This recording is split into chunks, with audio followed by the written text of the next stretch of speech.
नूर, मैं वाकई तुमसे बहुत माफी मांगना चाहती हूँ। यानी मैं जानती हूँ तुम मुझसे नाराज हो, है ना? मैं बात नहीं करना चाहती फिकरत। यार वाकई में मुझसे बेवकूफी हो गई थी यार।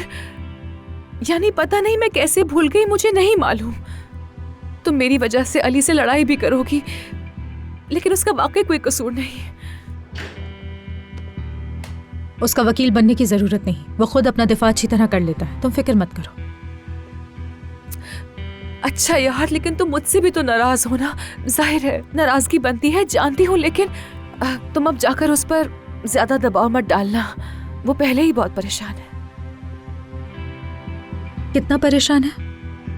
वेल, अगर मैं सच कहूंगी तो गलत समझोगी, इसलिए मुझे कहते हुए डर लगता है। तुम कहो जो तुम्हें कहना है, मैं फैसला करूंगी कि वो बात सही है नहीं। तुम्हारी भलाई के लिए कह रही हूँ। प्लीज ये मत सोचना कि मैं अपनी लिमिट्स क्रॉस कर रही हूँ, लेकिन अली वाकई बहुत परेशान है। अगर दबाव डालती रही तो सब कुछ खराब हो जाएगा। परेशान है? मुझसे परेशान है वो? नो मेरी जान, ऐसी कोई बात नहीं। नहीं, ऐसा कुछ नहीं है। नहीं नहीं, लेकिन तुमने देखा है ना कि पिछले कुछ दिनों से तुम दोनों की लड़ाइयाँ ज्यादा होने लग गई हैं। एंड यू नो ना कि मर्दों को ऐसी लड़ाइयाँ बहस मुबाहिस से पसंद नहीं होते। तो उसने अपनी बर्दाश्त पर भी बात की। और किस बारे में बात की उसने तुमसे? मत पूछो। हमने बात की थी थोड़ी सी, लेकिन सीरियसली मैं तुम्हारी बेहतरी के लिए ही कह रही हूँ नूर। उस आदमी को थोड़ा सांस लेने की जरूरत है। क्या उसने तुमसे ऐसा कहा? मेरी जान, तुम ये हमारी बातों पर ध्यान क्यों दे रही हो? छोड़ो ना ये सब। मैं तुमसे दोस्ती की खातिर कह रही हूँ। इतना ज्यादा दबाव मत डालो, थोड़ा सांस लेने दो उसे।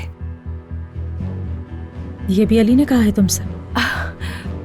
मेरी जान देखो, तुम ज्यादा मत सोचो, ठीक है ना?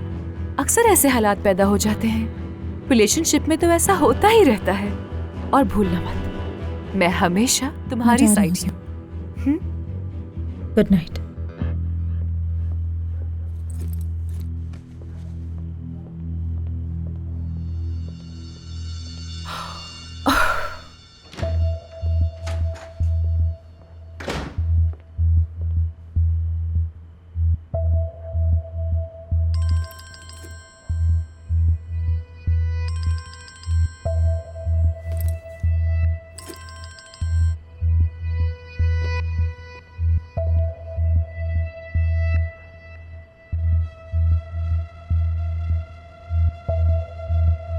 मोहब्बत बदुआ बन गई है।